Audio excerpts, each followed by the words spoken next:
Estou dando apenas continuidade às nossas pregações no livro de Atos. O tema da minha mensagem hoje é Paulo, um novo convertido. Comecei falando na última semana sobre a conversão de Paulo. E Paulo e Saulo, né? Saulo é só o nome grego e o nome romano, então é a mesma pessoa. A gente vê essa diferença aí, mas vamos lá. Atos capítulo 9, versículo 10. Vamos ler até o versículo 19, por favor. Havia em Damasco certo discípulo chamado Ananias. O Senhor lhe disse numa visão: Ananias. Ele respondeu: Aqui estou. Aqui estou, Senhor. O Senhor lhe ordenou. Aqui é a ordem, né? Repare. Levanta-te, vai à rua chamada Direita e procura na casa de Judas um homem de Tarso chamado Saulo.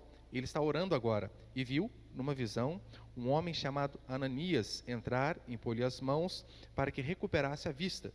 Ananias respondeu: Senhor, ouvi de muitos acerca deste homem, quantos males tem feito aos teus santos em Jerusalém, e aqui está autorizado pelos principais sacerdotes para prender todos os que invocam o teu nome. Mas o Senhor lhe disse: Vá, porque ele é para mim um instrumento escolhido para levar o meu nome perante os gentios, reis e israelitas. Pois eu lhe mostrarei o quanto é necessário sofrer pelo meu nome. Ananias foi e entrou na casa e, impondo-lhe as mãos, disse: Saulo, irmão, o Senhor Jesus, que te apareceu no caminho por onde vinhas, enviou-me para que voltes a enxergar e fiques cheio do Espírito Santo. Verso 18. Logo caíram-lhe dos olhos algo como umas escamas, e ele recuperou a vista. Então, levantando-se, foi batizado, e tendo-se alimentado, fortaleceu-se.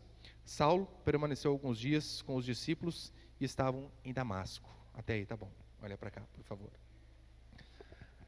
Na última mensagem, eu comecei falando sobre a conversão de Saulo, que é de fato óbvio, uma das conversões centrais do cristianismo. Através dele, veremos, pelo menos a partir do capítulo 9 em diante, a igreja toma um outro rumo. Saulo, ele é, sem sombra de dúvida, a segunda pessoa mais influente do Ocidente, ficando apenas atrás de Jesus Cristo. Então, a conversão dele foi muito importante. E na última mensagem eu falei justamente sobre isso, né? O como ele perseguia a igreja. Ele entrava nas sinagogas, nos locais de reunião, arrastava as pessoas para levarem-nas para serem julgadas, presas, quiçá mortas. Ele tinha de fato sangue no olho, detestava o cristianismo, acreditava que o cristianismo era uma seita e Jesus Cristo era o seu falso profeta maior. Então, por conta disso, ele perseguia a igreja. E aqui nós vemos que o Senhor aparece a Ananias numa visão, a esse homem, e é importante você saber quem é este Ananias aqui. Não tem nada a ver com o marido de Safira, que aquele lá morreu. Os irmãos se lembram, né? Põe ali, acho que eu coloquei, por favor. Atos capítulo 22, verso 12, também fala a respeito do mesmo Ananias. Quem era Ananias? Um homem piedoso, segundo a lei, ou seja, segundo a lei de Moisés. Um homem piedoso, segundo a lei, chamado Ananias, que tinha bom testemunho de todos os judeus que ali moravam. Ananias era alguém piedoso, segundo a lei. Por que segundo a lei? Pastor, mas o Novo Testamento já não é a era da graça, mas os judeus que de fato viviam naquela época ali, eles ainda tinham muitos resquícios do judaísmo e praticavam muitas coisas do judaísmo, porque segundo eles ali, para você ser um bom cristão, pelo menos é o entendimento que eles tinham, você não precisava ser um mau judeu. Tanto é que nós vemos Ananias sendo piedoso segundo a lei, nós vemos que Pedro cumpria alguns fundamentos da lei ainda, nós vemos Paulo, vai dizer aqui mais adiante que ele faz um voto, raspa a cabeça e seguia alguns ritos da lei também. Só que de fato no ano 70, quando o templo é destruído, e então cessa de uma vez por todas os sacrifícios e a ordem levítica, e então já não há mais aquele resquício da lei. Mas veja que no versículo 10 vai dizer que Deus apareceu a Ananias numa visão. Semana passada eu disse que Deus apareceu a Paulo numa revelação, e eu falei que há uma diferença primordial disso. Visão é apenas uma coisa entre a pessoa e Deus. Tanto é que se você falar, meu pastor, eu tive uma visão, eu não tenho como eu desconfiar. Acreditar, nem desacreditar, é uma coisa particular. Com Paulo, como eu expliquei na última mensagem, foi algo totalmente peculiar. Para ele foi Cristo ressurreto na frente dele, aparecendo, porque aquilo tinha muito a ver com o seu chamado apostólico. Ver a Jesus Cristo. Esta, aliás, é uma das características de um apóstolo de verdade. Ele diz assim: não sou eu apóstolo, não vi a Jesus Cristo. É por isso que esses apóstolos que você vê hoje aí, é tudo falso. Pergunte a eles: qual de vocês viu a Cristo ressurreto? Paulo viu. E ele disse que ele foi o último, como um nascido fora de tempo. Eu tinha um pastor amigo meu, ele foi promovido a apóstolo. E eu mandei mensagem para ele, eu falei, pastor, o que é isso aí? Agora é apóstolo? Não cai nessa ladainha não, continua aqui, né, o nosso serviço. Apenas de mero pedreiro na obra de Deus. Ele me bloqueou. Não quis mais falar comigo. Tá certo que eu dei uma brincadinha também, né? Eu falei, não, o senhor está conservado para 2000 anos, hein? Acho que foi por isso, né? Mas veja, essa é uma das características de um apóstolo. Ver a Jesus Cristo ressurreto. Ananias, todavia, foi diferente, né? Ele teve uma visão. E devido a essa aparição que teve para Paulo na última mensagem, lembra? Paulo fica cego. E ali não tinha nada a ver com a vista ofuscada, como a gente fica no trânsito, diante de um farol alto, ali na nossa vista. Não, Paulo ficou de fato cego. E ele necessitava de um milagre para que ele pudesse enxergar. E é o que de fato nós vemos aqui. Eu quero passar 3 princípios então aqui essa noite a respeito deste texto. Primeiro é o seguinte. Primeiro, o sinal de alguém convertido. Oração. Oração. O que Deus usou para convencer Ananias que Saulo, perseguidor da igreja, de fato havia se convertido. Não era mais aquele monstro. Olha o final do versículo 11. O que vai dizer? Atos 9, 11. Saulo de Tarso, ele está orando agora. Orando. Esta, de fato, é a primeira coisa que um cristão deve fazer. Este é um princípio basilar no cristianismo. Orar. Veja, quando um bebê saudável nasce, o que se espera é que ele nasça e chore. Bebezinho chorou ali, hoje não sei nem se pode mais dar tapinha, né? Daqui a pouco já entra alguma lei aí que não pode bater. O médico é preso. Né? Você dá um tapinha lá, a criança chorou, ufa, tá bem. Se um ser humano ao nascer, o sinal que ele está saudável é que ele chora, o cristão, o sinal que ele é saudável, convertido de fato, é que ele ora. Ele necessita orar. Oração é primordial, é fundamental na caminhada cristã. É como se fosse a proteína diária que o nosso corpo precisa para se manter equilibrado. Só que muitos caem porque eles negligenciam este princípio elementar. Ah não precisa orar todo dia. Você precisa. Como dizia o pastor Augusto Codemos, né? Oração é para os fracos, por isso eu oro. E é assim que nós precisamos. Oração é algo fundamental. Todavia há cristãos com anos de igreja que não oram, ou que têm muita dificuldade em orar. Se você tem alguma dificuldade, eu entendo, porque nem sempre é algo prazeroso. Ai, toda vez que eu oro, eu choro, eu me derreto. É nada, não é assim não. Hoje mesmo, né, estava lá, meu filho, não vou falar quem é, se entregou, né? Oh, Deus do céu. Eu não ia falar qual deles era, né? Tá lá, acordei, vamos orar. Eu vou passar o café, eu volto, cadê? Já era. Dormiu. Nem sempre é algo prazeroso. Por vezes, nós temos uma luta interna em nossa mente para a gente continuar focado na oração, porque a mente, um monte de coisa passando. Tem que fazer isso, tem que fazer aquilo, na hora do almoço, tem que buscar o fulano, depois tem que pegar o remédio, é um monte de coisa. Então, há uma luta de fato. Nem sempre é uma maravilha, mas é necessário que sejamos disciplinados. A oração é primordial.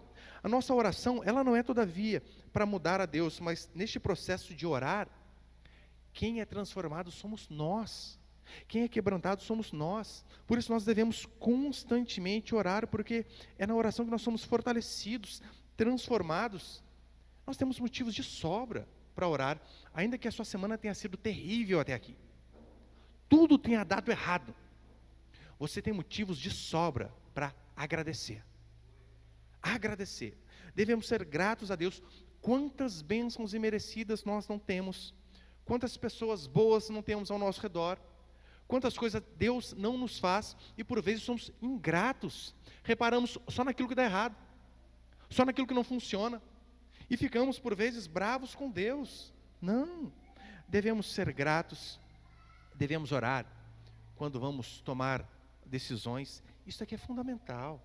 Você precisa orar. Orar em relação ao seu trabalho, sua profissão, aquisição de algum bem, fazer algum negócio, algum investimento. Aí você não ora a respeito de nenhuma dessas coisas. Sua vida começa a ficar ruim, você começa a causar problemas para si mesmo e começa a colocar a culpa em Deus. Ora, mas você fez as coisas segundo a sua vontade, segundo a sua mente, segundo o seu bel prazer, e Deus que é o culpado. Orar, orar, orar é o antídoto contra o desânimo. Ai, pastor, estou desanimado. Ore, ore, busque a Deus. O que nos leva ao desânimo não é a oração, mas é a falta dela. Como diz Provérbios, né? Se o empobrecimento vem através da preguiça, a nossa vida espiritual, ela definha também pela preguiça de orar, pela falta de oração. Sem oração não há poder para que nós possamos enfrentar as nossas lutas diárias, que todos nós temos, cada um ali, né, na sua caixinha, mas todos nós temos as nossas lutas diárias. Portanto, a oração é fundamental para nos fortalecer diante das dificuldades. Sem oração nós perdemos a conexão com Deus, perdemos o privilégio de falar para Deus. Pastor, mas Deus sabe de tudo que eu preciso. Sim, mas você precisa pedir, porque neste meio do caminho, quem é transformado somos eu e você. Orar é essencial. Ore, não apenas ore, persevere. Persevere. Você sabia que nós nos livraríamos de muitos dos problemas que acontecem em nossa vida se antes de tomar decisões nós orássemos, buscássemos a Deus, perguntássemos: Senhor, qual é a tua vontade? O problema é que você não quer saber a vontade de Deus. Você quer que Deus apenas reafirme aquilo que você quer. Na sua oração você quer ouvir um eco da sua própria voz. Eu sei que é difícil, né, chegar diante de Deus com o coração vazio em termos de prioridade, porque todos nós temos um certo preconceito não no sentido negativo, mas de ter um conceito pré-formado a respeito das coisas. E na maioria das vezes é assim. Talvez seja por este motivo que uma das orações mais difíceis seja: que seja feita a tua vontade e não a minha. Pois na maioria das vezes nós não queremos. Queremos que seja feita a nossa vontade e não a do Senhor. O Evangelho de Lucas, que eu já preguei ele inteirinho aqui, 2 anos e meio quase, ele é o evangelho que mais fala da vida de oração de Jesus Cristo. Tudo que Jesus vai fazer, você vê ele orando antes. Gente, veja, estamos falando de Cristo. Tudo que ele vai fazer, ele ora. Aí você vai tomar alguma decisão e analisa o mercado. O coach disse isso. Não que você não deva analisar o mercado, claro, isso faz parte. Orar. A Bíblia vai dizer que quando Jesus Cristo vai escolher os seus discípulos, ele ora a noite inteira. Já fez isso alguma vez? Noite inteira orando? Provavelmente não, né? Jesus passa a noite inteira orando para escolher os 12 e tinha um Judas no meio. Oh Deus, e nós, se não orarmos? Talvez escolhemos ali 11 Judas e um que salva, e olha lá, né? Oração é essencial na minha e na sua vida. Você precisa orar antes de tomar decisões. Você precisa orar antes de escolher quem que você vai casar. Daí está lá o jovem adolescente aí que quer casar. O rapaz está preocupado com o corpo da menina. Ó, cinturinha fininha. A menina olha, gelzinho no cabelo, bíceps marombado, whey protein, creatina na veia. Esse. Esquece de olhar para o principal, para o caráter, para o temor a Deus. Orar é fundamental. A oração é uma arma poderosíssima. É por isso que nós vemos aqui, Saulo estava orando. Ananias ora e Saulo é curado, passa a enxergar. Olha o milagre que aconteceu devido à oração. Ele ora e é cheio do Espírito Santo. E é isso que a Escritura vai nos ordenar constantemente. Está precisando de algo? Busque a Deus em oração, clame. Estou desempregado, ore. Esses dias no PG aconteceu uma oração tanto quanto anormal, porque nós sempre terminamos ali e, né, alguém deu algum pedido de oração, a gente ora junto. Da irmã, pastor, eu queria orar para ficar desempregada. Eu, o quê? Como assim? Sim, eu quero ser do lar, cuidar da casa, e meu marido vai trabalhar. Quero cuidar da família. Eu falei, gente, que bênção. E ficou desempregada. Graças a Deus deu certo, o patrão lá mandou ela embora. Mas veja a importância de orar para fazer aquilo que é a vontade de Deus, e eu tenho certeza, né? A mulher é muito mais feliz ali no seio familiar, muito mais. Então, orar é fundamental. Se você está sem esperança, necessitar de alguma coisa, você deve orar. Ora, mas ore de atormentar mesmo. Com o filho da gente não é assim que funciona? Eles atormentam a gente pedindo as coisas. Às vezes, eles nos vencem no cansaço. Ah, vai, pega isso aqui logo. De tanto que fala na nossa cabeça. Esses dias eu estava fazendo umas visitas, e o irmão da oficina falando assim, pastor, está difícil esse mês aqui. Tem carro nenhum. E eu estava fazendo uma visita perto, né? Já passei na oficina lá, literalmente, sem nada. Falei, não, irmão, vamos orar aqui. Pegamos ali eu, ele, o pai dele. Oramos aquilo que a Escritura diz. Para que Deus pudesse prover serviço. Não, Senhor, não queremos dinheiro jogado do céu, não. Serviço para que o irmão possa trabalhar de forma honesta e sustentar a sua casa, que é o que o Senhor ordena. Aí está lá. Hoje mandou um áudio para mim. Pastor, tem tanto carro aqui que eu tive que emprestar estacionamento da borracharia para ficar um carro lá. E que bênção. Porque orar. Não é isso que a Escritura diz? Não tendes nada porque não pedis.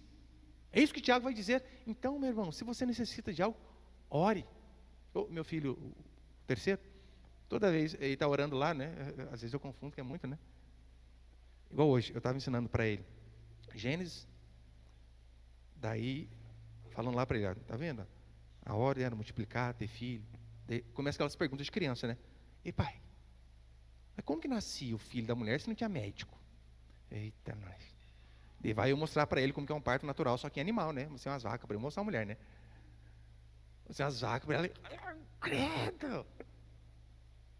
É assim. Daí estou lá, agora, vamos orar. Meu filho, você tem que orar para a igreja crescer. Ele, pai, mas não tem como, é de parede, parede não cresce. Oi, Jesus, não. Criança é cada uma, né? Não vai crescer gente para a igreja, você tem que explicar tudo, né? Tudo muito literal. E ele ora. Daí toda vez eu vi ele orando, eu falo, ora alto, eu quero ouvir que ele está orando, porque eu não sei o que ele está pedindo, né? Se pedir errado, eu falo, Senhor, isso aqui o Senhor não ouve, não. Ele está lá, ele, Senhor, abençoa meu pai, abençoa a igreja, abençoa a família. Senhor, dá um carro 7 lugares para a gente não aguenta mais, está apertado. Eu falei, é assim que funciona. Oração. Oração. Então, se você necessita de algo, ore, clame, busque, rogue, invoque a Deus, como diz a Escritura. Se Ele vai fazer segundo aquilo que nós oramos ou não, aí entra na soberania divina, mas o que cabe a mim e a você é pedir, orar e clamar. Segundo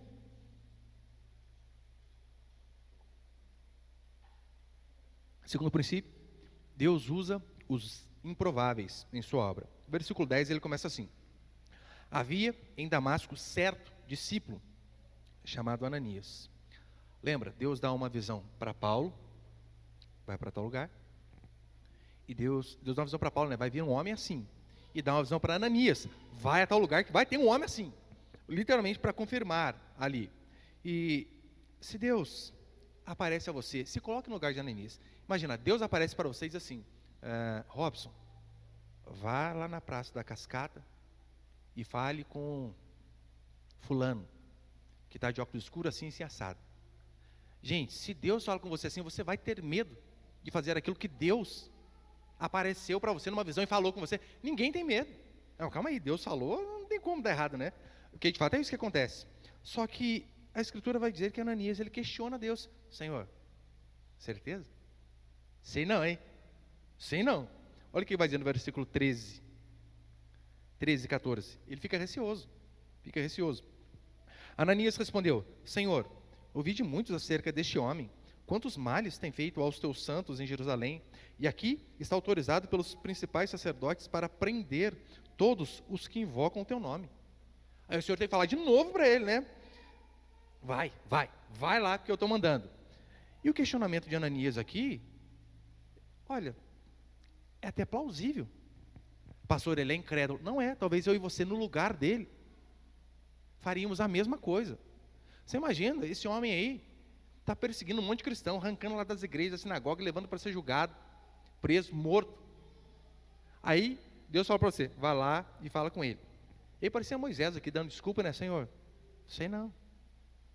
Ou parecia Gideão. Lembra de Gideão, as desculpas que ele dá para Deus? Deus fala, Gideão, vai batalhar. Senhor, minha família é tão pequena. E não só a minha família é tão pequena, eu sou o menor da minha família, Senhor. Tem certeza que sou eu? É mais ou menos aqui o que Ananias está fazendo. Então ele não é incrédulo. Olha o que ele vai dizer: ouvi de muitos têm dito os males que esse homem tem feito. Muitas pessoas. Versículo 14, olha, ele tem prendido todos que invocam o teu nome. E Ananias era do grupo de risco.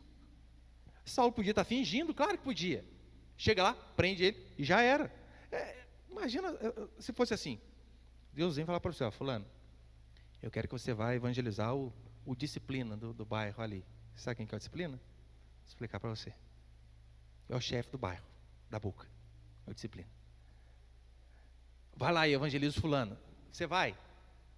Vai no bairro mais pesado aqui de Pindamonhangaba. Não dá para falar, né? Porque sai na rádio, ela fica brava comigo, né? Mas vai num bairro bem ruim aqui. Vai lá, evangeliza o chefe da Boca. Um Fernandinho Beiramar da vida. Marcola. Você duvida. É por isso que não dá para acusá-lo disso daí. Só que, olha como que Deus ele é soberano. Mesmo com toda essa dificuldade, nós vemos que Deus, em sua soberania, Ele escolhe e usa pessoas totalmente improváveis. Improváveis. Assim como usou aquela serva de Naamã, não tem nem o nome da mulher, para indicar o caminho do profeta para ele ser curado. Só na glória a gente vai saber o nome dessa empregada aí. Não tem nem nome. Tem nem nome.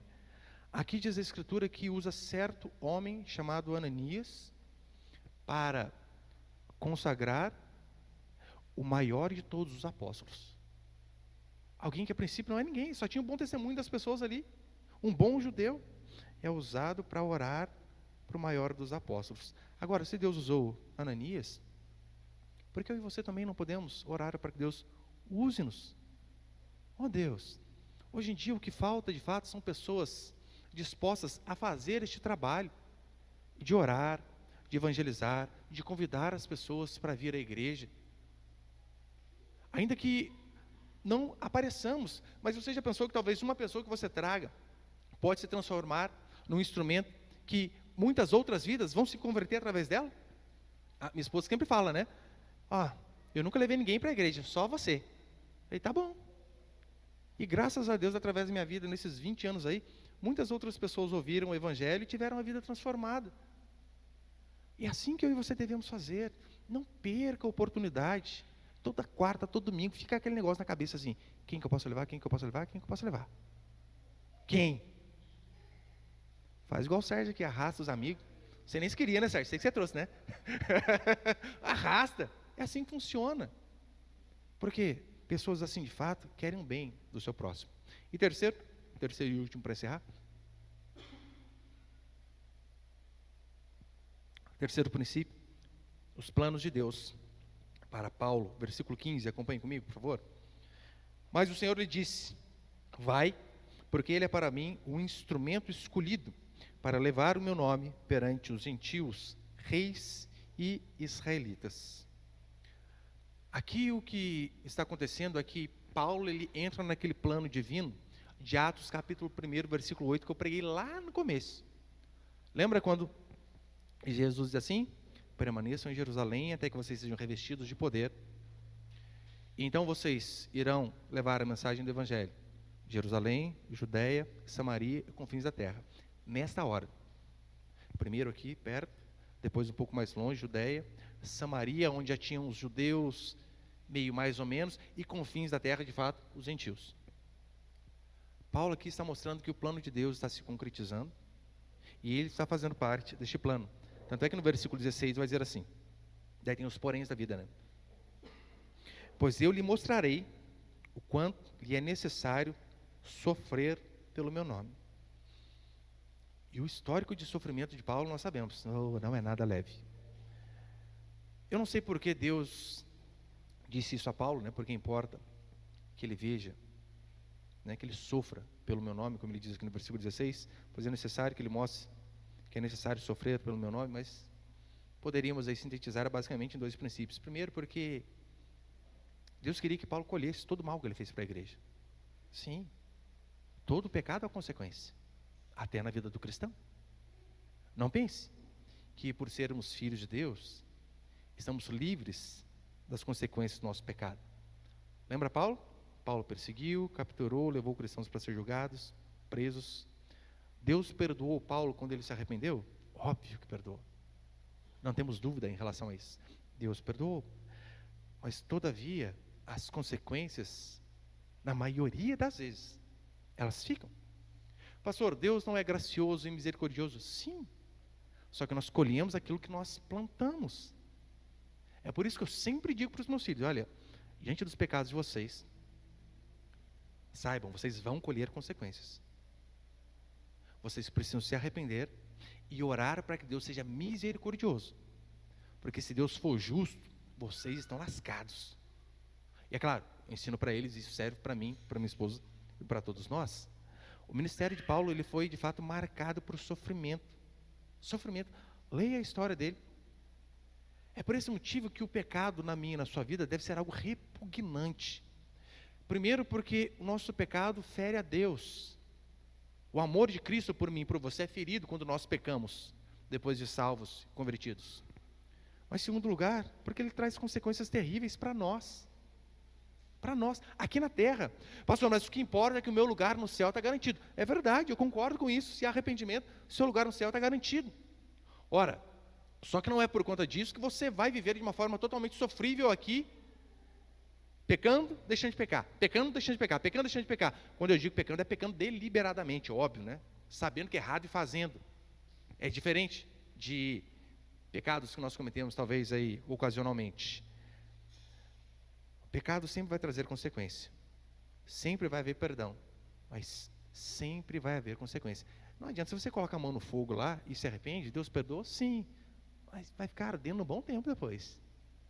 Se você tem dúvida como é queimadura, pergunta aqui para o Tiago para você ver. Queimou o braço inteiro. É sempre assim.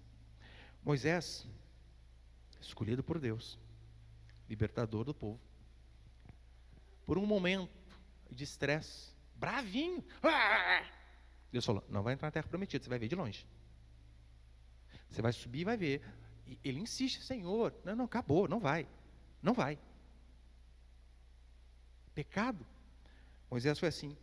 Nós vemos Davi, o homem segundo o coração de Deus. E isso testemunho do próprio Deus. Não eram as pessoas testemunhando. Deus testemunhando. Diz a Escritura que Davi vê o TikTok, quer dizer, vê a Betseba. Olha, e olha, e olha. Seduzido pelo olhar, pega a mulher para ele. Engravida a mulher. Daquele pecado vem mentira. Da mentira vem o homicídio. Ah, mas não foi ele com as suas mãos que matou, mas ele foi o mandante, isso que importa. O sangue estava sobre as mãos dele. Davi se arrependeu? Sim. Deus perdoou? Com certeza. Você lembra o que aconteceu na vida de Davi? A consequência primária do seu pecado foi que o filho da mulher morreu. O filho dele morreu. E quem aqui já perdi 3 filhos? Terrível. Algumas outras irmãs aqui, irmãos também já perderam. Terrível. Não importa, a partir do momento que você sabe, está grávida, puxa, você já cria um amor do nada. Perder é horrível. A consequência primária de Davi foi essa. O filho morreu. Mas não só isso. Diz a Escritura que as desgraças aumentavam e aumentavam e aumentavam. Estamos falando do homem segundo o coração de Deus. Um filho estuprou a irmã. Outro saiu com as mulheres do pai, teve relação para todo Israel ver. Outro tentou tomar o reino do pai. A Bíblia diz que a espada nunca mais saiu da casa do homem segundo o coração de Deus. E tudo começou como? Ó, olhadinha ali onde não devia. Consegue ver a importância daquele princípio de que se os seus olhos fazem com que você peque, arranque. Pois é melhor entrar caolho no céu do que com os dois serem lançados no inferno. O pecado deve ser repugnante ao cristão porque ele afeta a santidade e o amor de Deus e porque ele traz consequências para nós. Se você quer se esquecer do amor de Deus, que é o mais importante, tudo bem, pense em você então, seja egoísta. Pense apenas em você. Eu pequei, vou tomar na cabeça.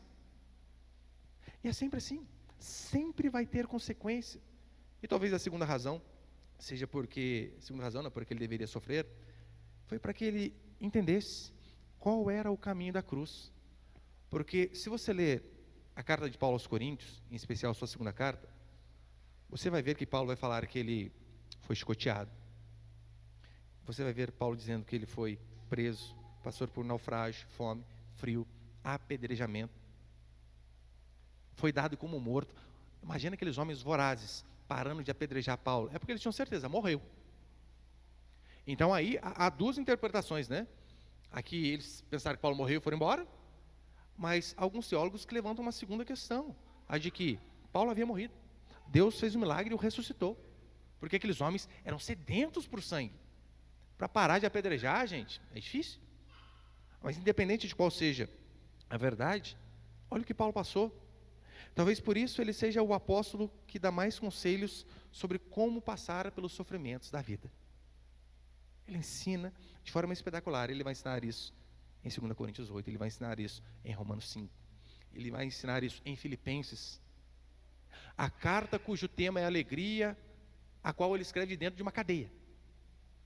E diz às pessoas: alegrai-vos no Senhor, outra vez vos digo, alegrai-vos.